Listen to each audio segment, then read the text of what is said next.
Super, bonjour à tous. Merci d'être là cet après-midi en pleine digestion. Je me présente rapidement, donc moi c'est Jonathan, Joe. À l'école, je me faisais souvent vanner parce que mon prénom c'était Liti. Donc tout le monde, dès que j'appelais la maison, c'était Liti, téléphone maison.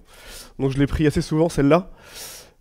Pour présenter ce que je fais dans la vie, c'est pas évident parce que au bingo bullshit des jobs, j'en ai fait vraiment beaucoup. Entre consultant, UX designer, chef de projet, lead de tribu, sustainable, je vous laisse regarder la grille bingo bullshit, j'en ai vraiment pas mal.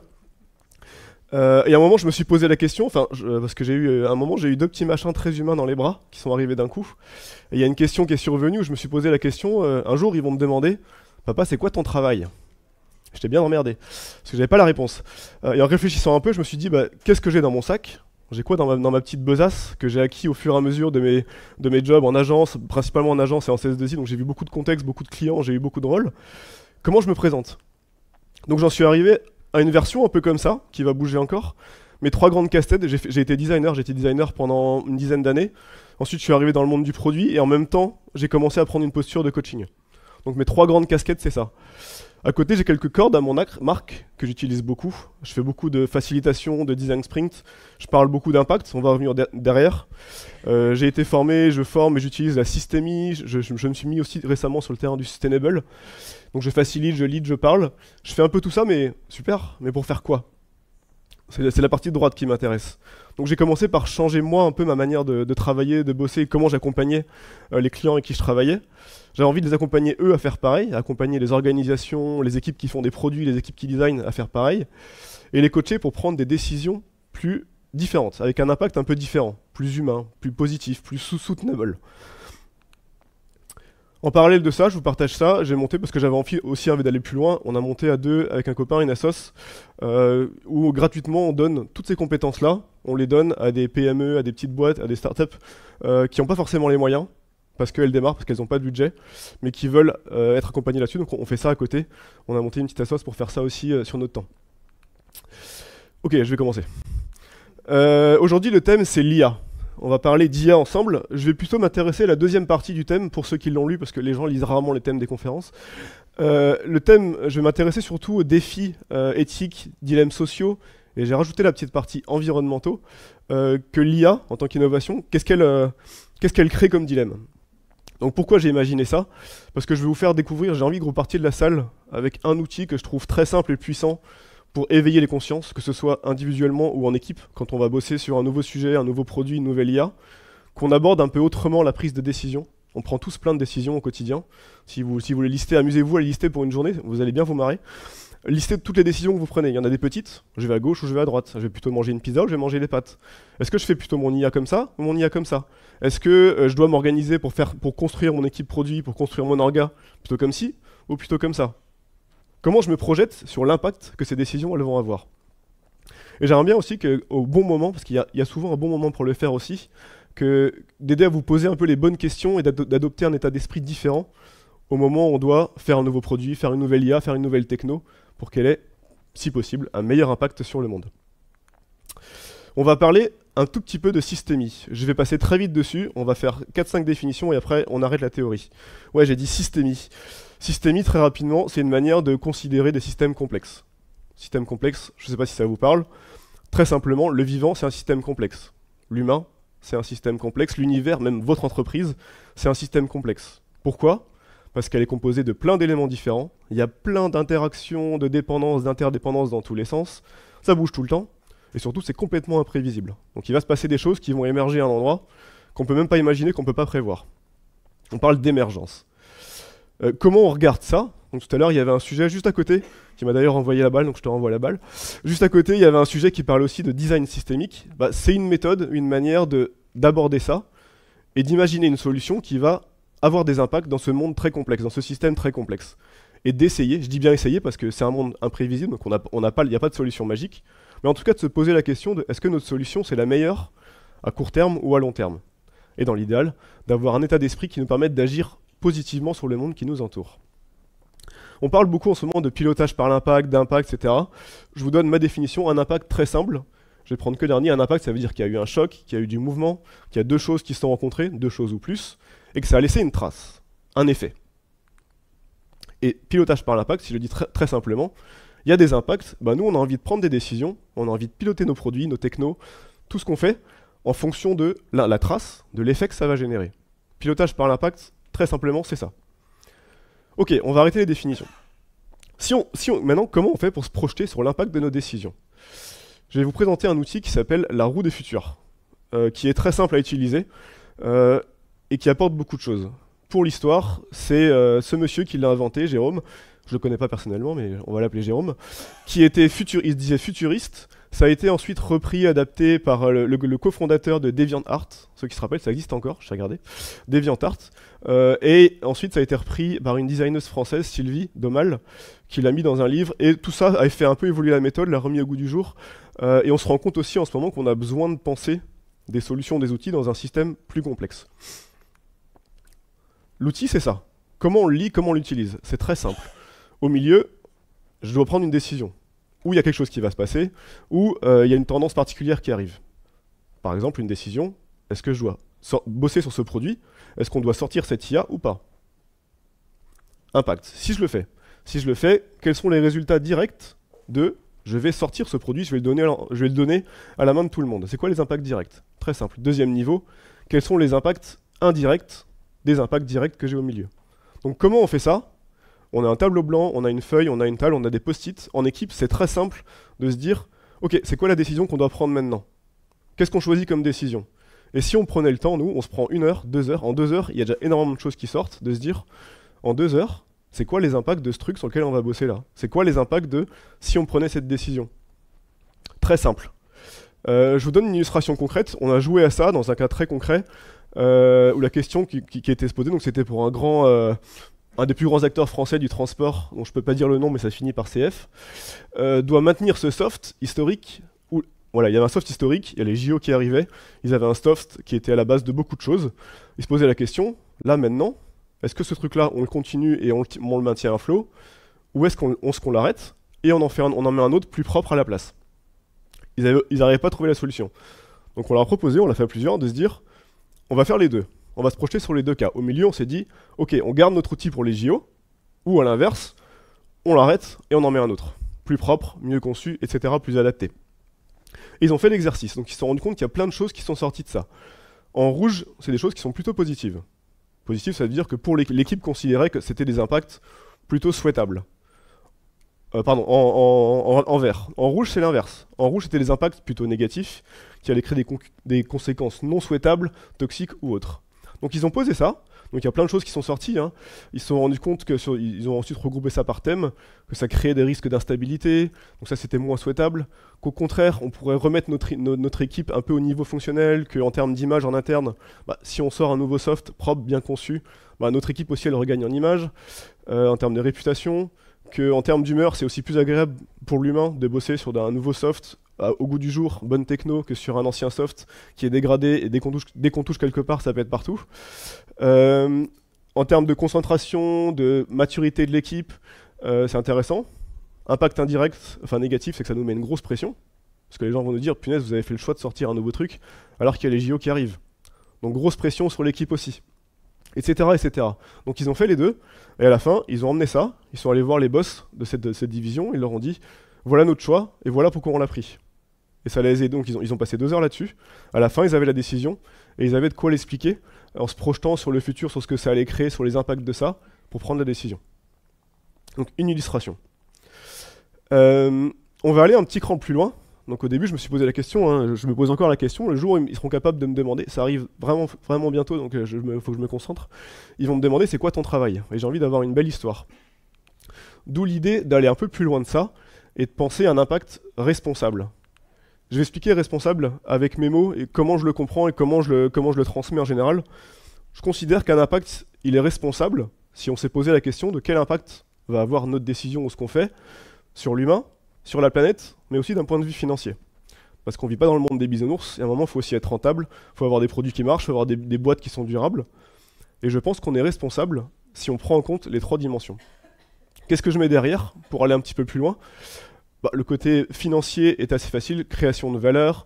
Je mets derrière des notions de rentabilité, de développement économique, de juste croissance aussi.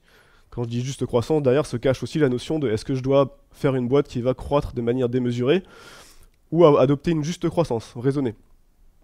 Derrière le côté planète, on connaît aussi, c'est globalement toutes les notions de quel impact sur le climat, sur les ressources, la biodiversité, sur tout ce qui est consommation, émissions, pollution. Et sur le côté humain, beaucoup de notions se cachent derrière. Des fois, on voit beaucoup de choses similaires, on sort le côté social, j'ai voulu les regrouper. Derrière le côté humain, il y a le bien-être, qualité de vie, le sens, la motivation au quotidien, interaction, coopération, sécurité, vie privée, toutes les notions d'égalité, diversité, et aussi cette notion qu'on entend souvent qui est l'habitabilité du monde. Le monde va survivre, c'est notre habitabilité qui va en prendre un coup plutôt. Donc de là, si on mixe ces deux principes, on prend la roue des futurs classiques et ce schéma, on arrive à quelque chose qui s'appelle la roue des futurs responsables. C'est le même principe, sauf qu'on se force systématiquement à raisonner sur les trois angles, sur l'angle humain, sur l'angle planète, sur l'angle argent. Ok, comment on fait ça? Je vous ai donné ça, un outil assez simple. Comment on fait pour l'utiliser? En équipe, vous avez une décision à prendre. On dessine, on pose un post-it au milieu de la feuille, au milieu de l'écran, au milieu de ce que vous avez pour travailler, et on se met d'accord sur la décision à prendre. Alors rien que ça a l'air anodin, mais en fait, souvent, on n'est même pas d'accord sur la décision qu'on doit prendre. Donc, ne serait-ce que l'écrire sur un post-it, déjà, ça apporte beaucoup. L'écrire au milieu. Ensuite, on réfléchit ensemble. Quand je dis ensemble, on le fait pas tout seul, on le fait en équipe, et l'équipe, elle est, dans l'idéal, la plus diversifiée possible. On a des gens de la tech, on a des gens du produit, on a des designers, on a des gens qui sont sur le terrain et qui se prennent tous les impacts en frontal. On a tous ces gens-là qui sont là. Premier niveau, c'est quoi les impacts de notre décision? On réfléchit, brainstorm, tout ce qui sort. Ok, on a posé le premier niveau, on va plus loin. Parmi tout ce qu'on a déjà listé en premier niveau, qu'est-ce que ces impacts-là, ils vont créer encore? Qu'est-ce qu'ils vont créer comme autre chose? Souvent des choses qu'on n'aurait même pas imaginées. Et à la fin, on arrive à quelque chose comme ça. Au passage, on fait l'exercice de se poser la question, est-ce que cet impact qu'on a imaginé, on veut le voir arriver ou on veut pas? Il est souhaitable ou il n'est pas souhaitable? Et là aussi, souvent, en fonction des équipes, en fonction des orgas, ben, souhaitable et pas souhaitable, ça ne veut pas dire la même chose. Donc c'est intéressant aussi de se dire, pour nous, qu'est-ce qui est souhaitable? Qu'est-ce qu'on veut voir arriver ou qu'est-ce qu'on veut pas voir arriver? Donc là, on l'a fait qu'en brainstorm, en jus de cerveau, en équipe, en atelier, mais rien que ça, on sort déjà beaucoup de choses. On peut aussi aller un cran plus loin et se dire, en design, on parle beaucoup de discovery, d'aller faire de la recherche. Donc on peut faire un bon disco des familles, c'est-à-dire qu'on peut aller sur le terrain, on peut aller chercher des études, on peut faire des chiffres. Pourquoi pas même, on a identifié des impacts, on peut se lancer des modèles prédictifs pour avoir une idée de volume, de chiffres, de vraies probabilités que ça arrive. On peut discuter avec des experts, ou on peut juste poser la question à ChatGPT aussi. Bref, comprendre des impacts qu'on n'a pas vus.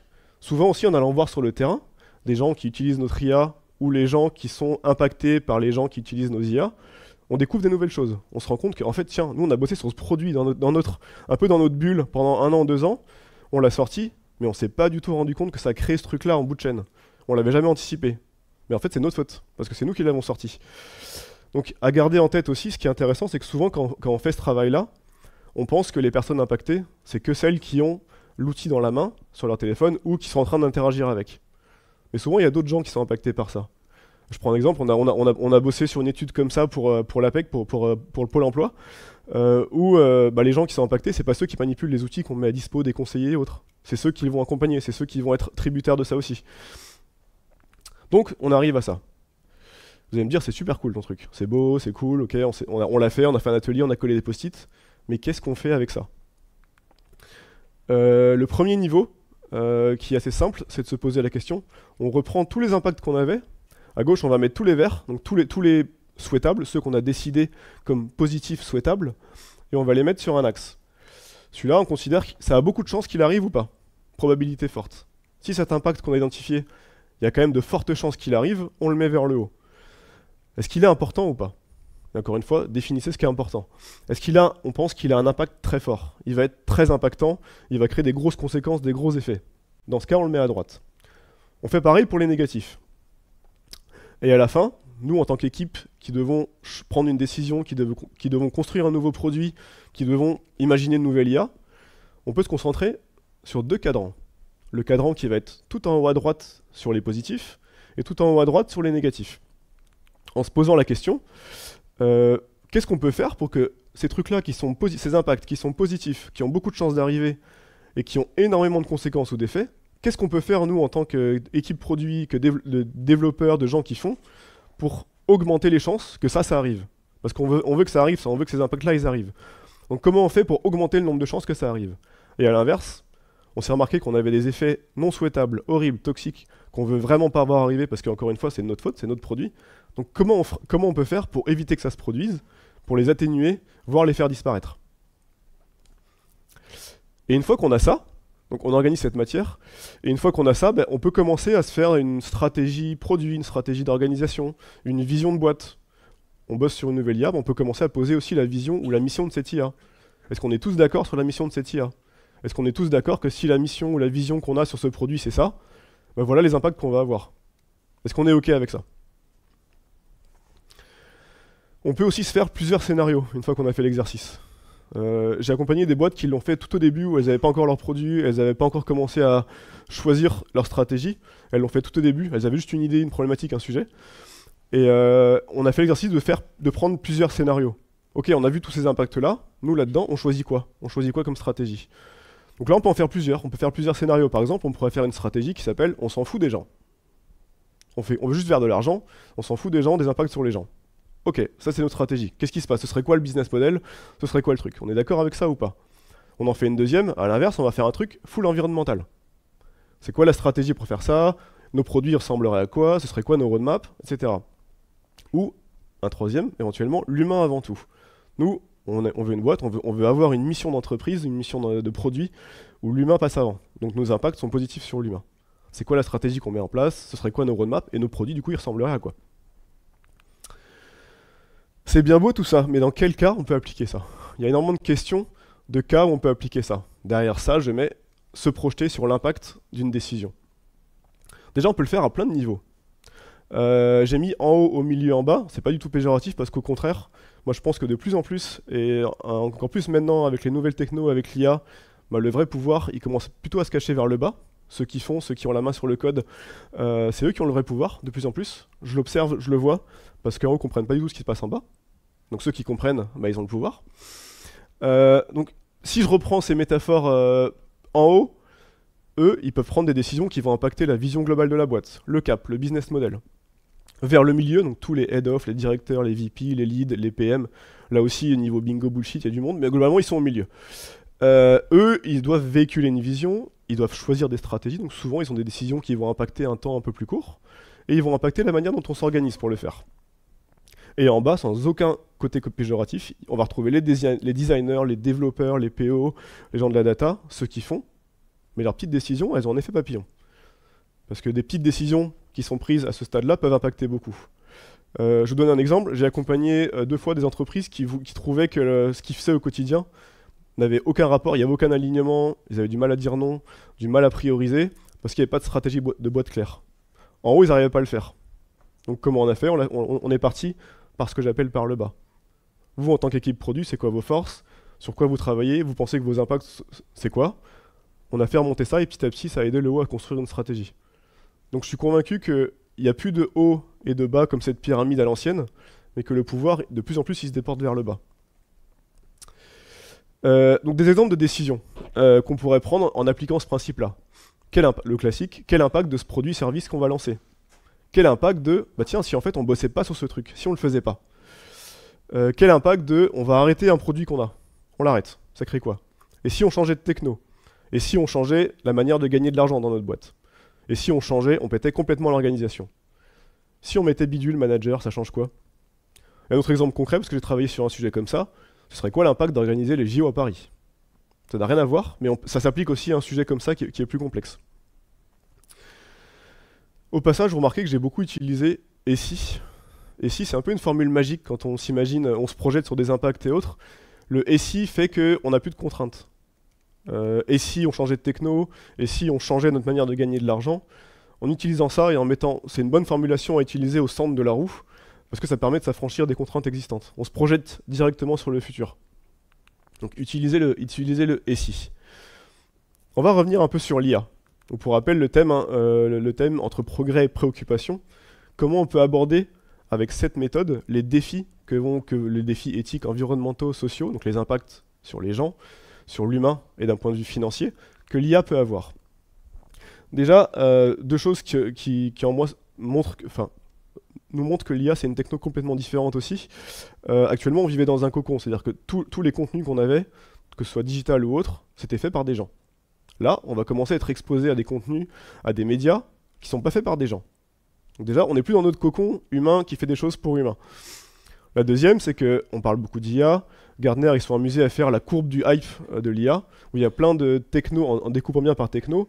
On arrive dans une phase où beaucoup des technos de l'IA, là, on sort un peu de la phase de désillusion. On va arriver justement dans la phase de désillusion. On quitte la hype, on arrive dans la désillusion. Donc il y a des vraies questions à se poser sur, ok, l'IA c'est cool, ok, on peut faire des trucs avec, on peut générer des images de chats, mais maintenant, concrètement, qu'est-ce qu'on en fait? C'est quand même une des premières fois qu'on a inventé une techno sans avoir d'usage précis derrière. Donc maintenant, c'est intéressant de se dire, on va penser les usages qu'on a en tête. On va prendre un cas concret pour se projeter. On va partir sur le sujet des IA médicales. Je reprends mon ici. Si on se projette, et si on remplaçait complètement les médecins généralistes par une IA, ce serait quoi les impacts de faire ça? On n'en est pas si loin. Hein. Quand j'ai mis Doctolib qui étudie un assistant que les médecins peuvent avoir dans leur cabinet tout le temps ouvert, qui écoute toutes les conversations, Google qui bosse sur MedGemini, on n'est pas très loin. Donc, et si on sait ça? Vous arrivez en consultation, il n'y a qu'une IA. Donc, première fois, comment on utilise l'exercice? Au milieu, on remplace les généralistes par une IA très simple. Et on va commencer à jouer un peu et se projeter sur les trois pans. Je commence par le côté financier. Financièrement, qu'est-ce que ça pourrait apporter d'intéressant de remplacer tous les généralistes par des IA? On peut se dire que ça pourrait réduire le coût des consultations, on pourrait optimiser l'efficacité, le coût des traitements, on donnerait un accès plus rapide aux soins, notamment à certaines populations pour qui c'est compliqué d'avoir un médecin. Et indirectement, si je vais un peu plus loin, au-delà, ça pourrait, pourquoi pas, réduire les dépenses publiques, créer l'émergence de nouveaux métiers médicaux, parce qu'il y a moins besoin de se former sur la data, les symptômes et autres. Donc peut-être qu'il y a d'autres choses qui vont émerger. A l'inverse, il peut y avoir des pertes d'emplois médicaux, il peut y avoir des coûts très élevés qui sont loués à déployer et surtout maintenir, supporter les IA, et ça crée une vraie dépendance aux entreprises tech IA qui font ces assistants-là, ou ces IA. Si je vais encore plus loin, ça peut créer une inégalité d'accès à l'IA médicale, donc il y a des médecins, des cliniques qui pourront pas se le payer, donc peut-être qu'ils perdront aussi des gens, et un monopole techno, secteur de la santé, il pourrait y avoir une ou deux boîtes au monde qui détiennent toute la connaissance santé globalement sur la santé. Je pars côté environnement. Il peut y avoir des impacts sur les déplacements. J'ai une IA, à 3h du matin, j'ai un symptôme, je vais me connecter, je reste chez moi, je me connecte, pas de déplacement. Ok. Il pourrait y avoir aussi de l'optimisation des ressources hospitalières. Peut-être une meilleure gestion des prescriptions. Actuellement, il y a beaucoup de médicaments qui arrivent à date de péremption, qui sont gâchés, qui sont surdosés ou autres. Peut-être qu'avec l'IA, on aurait des modèles plus précis. La distance voudrait dire qu'on aurait peut-être besoin de moins d'infrastructures physiques pour les soins, qu'il y aurait peut-être moins de déchets médicaux, etc. Et sur le côté non souhaitable, eh ben, on va avoir de la consommation d'énergie des IA, il peut y avoir de plus en plus de déchets électroniques liés aux serveurs IA, aux serveurs de données, à maintenir tout ça, à mettre en place les devices, donc plus de ressources, et peut-être une difficulté de recyclage liée à tous ces dispositifs. Et sur le côté humain, là on trouve beaucoup, en cherchant aussi, en regardant, on trouve beaucoup de choses. On a parlé déjà de l'accès facile aux soins aussi. Pour les humains, c'est aussi impactant. C'est que les humains, quel que soit le lieu, l'horaire, ils peuvent accéder à une réponse santé. Ça peut aussi donner une meilleure suivi pour des maladies chroniques qui ont besoin d'avoir un suivi en temps réel et de l'analyse en temps réel. Eux, ils auraient plus facilement du suivi. Peut-être une meilleure qualité perçue des diagnostics confiance. Si je sais que ce médecin, il s'appuie, ou si je sais que ma réponse, elle vient d'une IA, globalement, je peux me dire j'ai confiance. Tout le monde a la même source, c'est une source fiable, j'ai confiance en ça. Peut-être moins de pression sur les hôpitaux du coup, etc. Et à l'inverse, qu'est-ce que ça peut créer de négatif pour l'humain? Ça peut entraîner beaucoup de risques liés aux biais. Si mon IA est mal entraîné ou s'il y a des biais sur la data, c'est pour tout le monde. Donc perte de confiance en la médecine.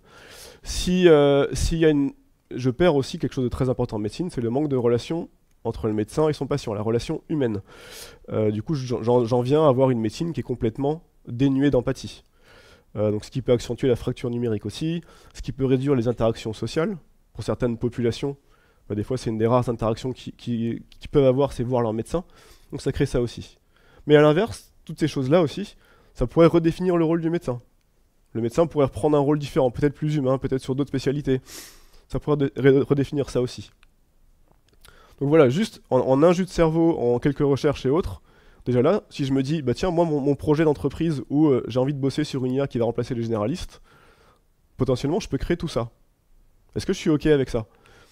Je vais même plus loin, je vous partage ça parce que j'ai découvert ça la semaine dernière aussi. C'est des gens de chez Kerus qui ont sorti un bestiaire des IA maléfiques et ils se sont amusés à écrire. Je crois qu'ils en ont imaginé une douzaine.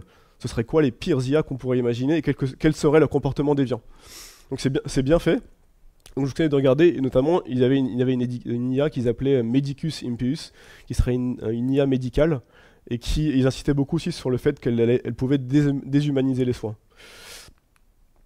Donc voilà, une fois qu'on a ça, on est capable de refaire l'exercice, de se dire c'est quoi les impacts les plus forts et qui ont le plus de chances d'arriver, c'est quoi les impacts négatifs aussi qui ont les plus forts et qui ont le plus de chances d'arriver, et du coup, comment je définis en fonction de ça, comment je choisis ce que je vais faire, sur quoi je vais travailler, ce que je vais développer, quelles fonctionnalités je vais mettre dedans, etc.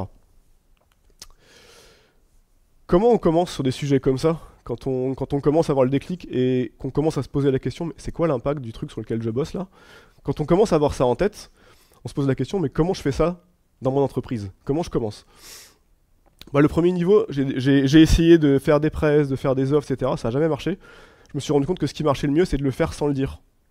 Quand je dis faire, c'est vous devez faire un atelier, vous devez réfléchir à votre nouvelle IA. À un moment, sortez la question.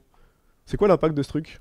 Ou dessiner le triangle sur la table et commencer à vous projeter. Sans le dire, juste, en fait, c'est quoi l'impact de ça? Sans dire, on va faire de la systémie, on va se projeter, on va faire une roue des futurs. Le faites pas. Expérimentez, faites des petites choses, commencez. Une fois que la question elle est sortie, par contre, je me suis rendu compte que c'était très difficile de l'enterrer de nouveau.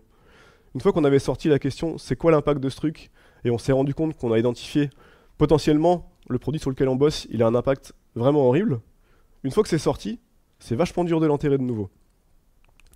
Donc commencez très simple, le plus simplement possible, basique simple. Typiquement, le niveau 0, c'est vous avez une décision à prendre, vous dessinez le triangle et on se pose la question, ce truc-là, qu'est-ce qui peut impacter? Est-ce qu'il impacte l'humain, la planète? D'un point de vue économique, c'est quoi le niveau 0? Et qu'est-ce qu'on met derrière? Nous, en tant qu'équipe, on met quoi derrière ça? Autre conseil, c'est soyez le plus feignant possible. Soyez feignant, dans le sens où on a souvent tendance, je pense que vous l'avez vu dans vos équipes, dans vos orgas, où on bosse sur plein de sujets en même temps, et quand on commence à se poser la question de l'impact de ça, on se rend compte qu'il y a plein de sujets qui potentiellement ont peu d'impact, ou c'est pas les bons. Donc soyez le plus feignant possible. Et plus vous posez la question en amont, plus vous pourrez être feignant. Parce que la plupart de l'impact, il est décidé au début. Donc si on se pose ces questions-là au début, derrière, on peut se permettre d'être feignant et de bosser que sur les bons sujets. On parle souvent de Docker, de KVI, etc. En fait, derrière ça, je trouve que l'intention, la méthode qu'on utilise, on s'en fout un peu, honnêtement. Ce qui est important, c'est l'intention derrière. Parce que l'intention de ces trucs-là, c'est de se dire, nous, en tant qu'équipe ou en tant qu'organisation qui bossons sur des produits, sur de l'IA, sur de la tech, c'est quoi, globalement, en tant que boîte, en tant qu'équipe, c'est quoi les impacts qu'on veut générer? On se met d'accord sur ça. Donc déjà, ça change l'état d'esprit, ça change la direction qu'on a aussi. C'est pas juste un cap, ouais, on va faire plus d'argent, ou on va sauver le monde. On a un cap un peu plus précis, pointilleux, qui se dit, si on fait bien notre boulot, les impacts concrets qu'on va avoir autour de nous, c'est ça, ça, ça et ça. Donc derrière, on peut y mettre des mesures, on peut utiliser n'importe quelle méthode que vous voulez. L'important, c'est ce que ça crée derrière. Bah déjà, ça crée un alignement. Il y a un vrai alignement entre ce que j'appelle la tête, les tripes, les jambes. C'est que, aussi bien entre la vision de la boîte, la stratégie, on sait pourquoi on se lève le matin, on sait quelle direction on veut avoir. La raison d'être des gens et la motivation au cœur, quand on bosse, on sait aussi pourquoi on le fait, et on est d'accord avec l'impact qu'on va générer. Et ce que j'appelle les jambes, c'est les petites décisions qu'on prend au quotidien, les trucs sur lesquels on bosse, les lignes de code qu'on est en train de développer, on sait aussi pourquoi on les fait.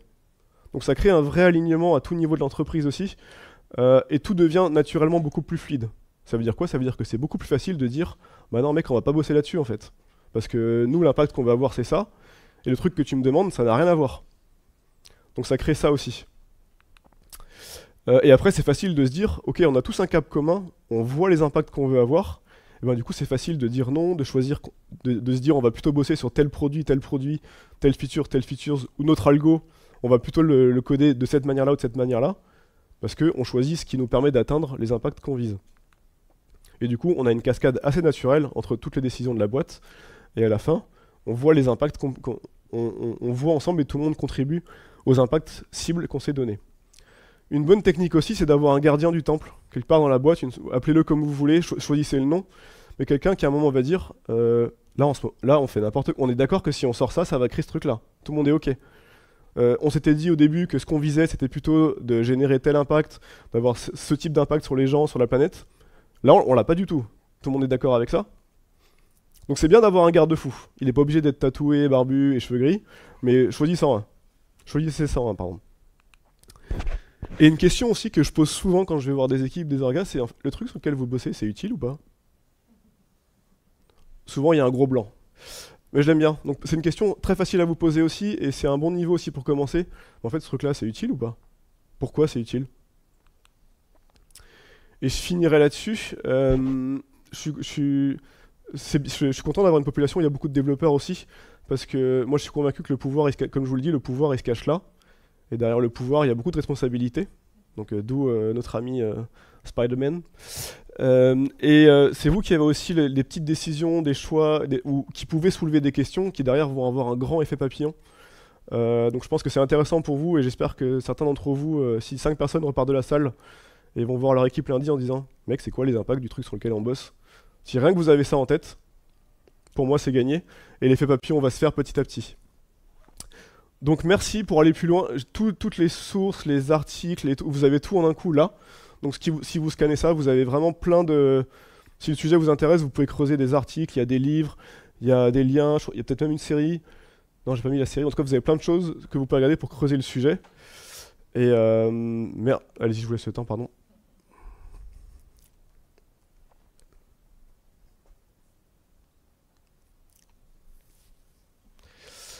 Et merci à vous. Donc on a le temps de prendre quelques questions aussi, et je suis très curieux d'avoir un feedback à la fin. L'IT téléphone feedback, comme on me disait à l'école. Merci.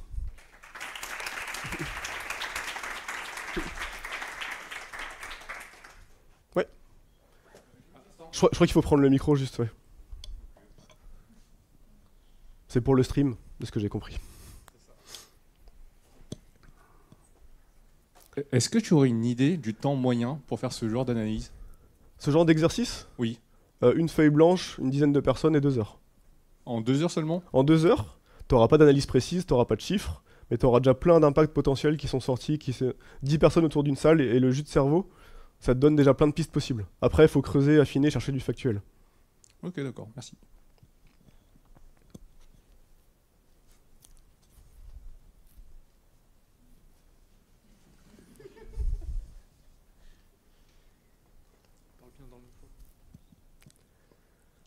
Merci pour cette présentation. J'ai une question, Ouais. notamment en lien avec les impacts plutôt négatifs.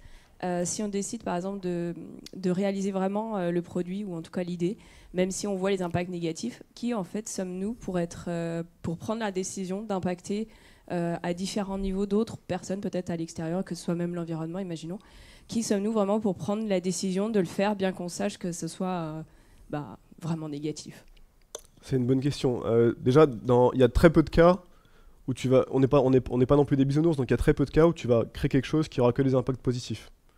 Donc c'est bien d'en avoir conscience. Et le deuxième, c'est, je pense que si déjà les gens qui travaillent sur ce sujet-là sont tous conscients de l'impact négatif, que déjà c'est sorti au grand jour, que c'est conscient et que tout le monde l'a en tête, à mon avis, déjà naturellement ça va l'atténuer, et je pense que ça crée quelque chose qui est différent aussi.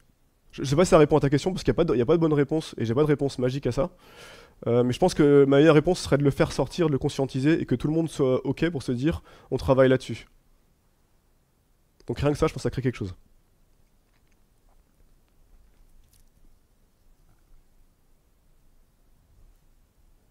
Personne d'autre? Non, c'est tout. Ah. Un client. Parle bien dans le... Merci pour la presse. Merci. Juste sur les impacts du premier cercle, déjà je pense que c'est assez compliqué d'être factuel, d'arriver avec des chiffres, enfin vraiment pouvoir peser ces impacts. Sur ton expérience à toi, sur les impacts secondaires là, du second cercle, comment on fait pour rester le plus factuel possible et pas partir sur des trucs complètement aberrants et que du ressenti, quoi. Ouais. Il y a plusieurs niveaux. Déjà, je vous ai dit qu'il y avait 2 cercles. quand on pousse l'exercice, les impacts directs, indirects, il peut y en avoir plein. Donc et plus on va loin, effectivement, plus c'est dur de mettre du factuel. Après, j'ai volontairement mis très peu de chiffres là-dedans, parce que j'observe, dans toutes les boîtes que j'ai accompagnées à faire ça, c'est que rien que le fait de les sortir et de les écrire, même sans aucun chiffre, ça change plein de choses. Par contre, effectivement, si on veut être plus précis, tu as quand même des études sur lesquelles tu peux t'appuyer, sur les points de vue environnementaux, tu commences à avoir des outils de calcul, des calculettes. Sur le côté social, c'est souvent là où c'est le plus compliqué, parce que là, il faut aller chercher, il faut aller sur le terrain, comprendre, tu peux faire des modèles prédictifs. Donc c'est compliqué d'avoir du factuel précis, mais je trouve que la valeur, elle n'est pas forcément là, la valeur, elle est plutôt de faire le jus de cerveau ensemble et de les faire sortir. Et après, du coup, de prendre des décisions différentes. Je sais pas si ça répond à ta question. Ok.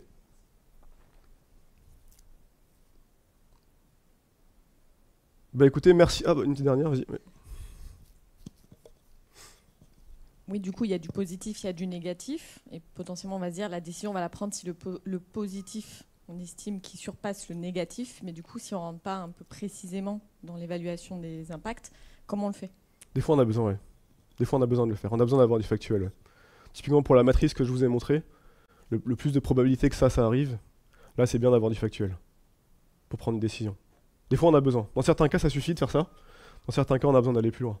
L'exemple que je vous ai montré pour le grand acteur ferroviaire, sans chiffres, ça leur suffisait en fait de se dire si nos impacts c'est ça, les négatifs c'est ça, les positifs c'est ça, ok, on voit ce qu'on doit faire. Mais dans d'autres cas, on en a besoin effectivement.